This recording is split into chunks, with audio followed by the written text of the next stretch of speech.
আসসালামু আলাইকুম বন্ধুরা, কেমন আছেন? আলহামদুলিল্লাহ আমি ভালো আছি। আমি আজকে একটু সালাদ বানাবো, তাই আমি সালাদটা নিয়ে আসলাম, সেটাই আপনাদের সাথে শেয়ার করি। এখানে একটু আমি নিয়েছি শসা কুচি, আমি চিকন করে নিয়েছি। আপনারা ইচ্ছে করলে ছোট গোল গোল করে আকারে কেটে নিতে পারেন।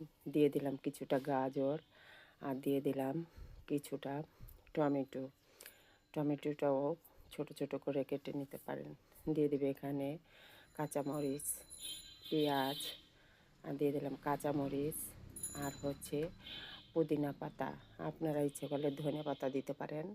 একেবারে খুব সহজভাবেই বানিয়ে নিলাম। দিয়ে দিলাম স্বাদ অনুযায়ী লবণ, আর দিয়ে দিলাম 1 চামচ পরিমাণ হচ্ছে চিনি, আর দিয়ে দেবো একটু টমেটো সস। এখানে আমি 3 টেবিল চামচ টমেটো সস দিয়ে দিব। সসটা এই যে আমি 3 টেবিল টমেটো সস দিয়ে দিলাম। এখন আমি একটা চামচের ধারায় ভালো করে এটারে মেখে নিব। ভালো করে মেখে নিলে খুব ভালো হয়, চামচ দিয়ে মাখাতে হয়। এখন দিয়ে দেবে একটু সরিষার তেল।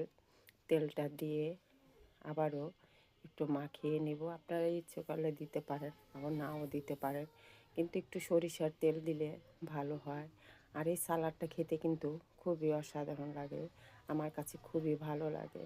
বন্ধুরা দেখুন কত সুন্দর হয়ে গেছে সালাডটা। বন্ধুরা যদি ভিডিওটা ভালো লাগে একটা লাইক শেয়ার কমেন্ট করবেন, কমেন্ট করে জানাবেন, এবং বন্ধুরা আমার চ্যানেলটি সাবস্ক্রাইব করে দিবেন। আল্লাহ হাফেজ।